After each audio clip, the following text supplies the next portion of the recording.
Ang natira sa pustiso ko, kanina pa ako hanap ng hanap, nakabalot sa naglinis ako sa taas.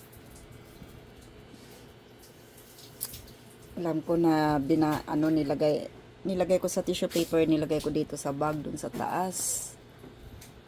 Na maalala ko nitong gabi, hanap ako ng hanap kung nasaan. Yung basurang tinapong ko, hinalukay ko 2 beses. Kanina ko pa to naririnig ko anong ginangata nila dito. Kanina una, ito yata ang narinig ko na akala ko plastic lang ang inaano niya. May nakuhang plastic, hindi ko pinansin. Kanina, tapos ito. Tapos ngayon ko lang na si Shakira naman ang nagnangata. Akala ko, sabi ko, ba't ba ang ng plastic?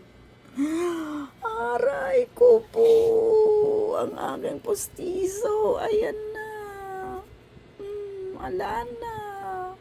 Gastos na naman ako nito.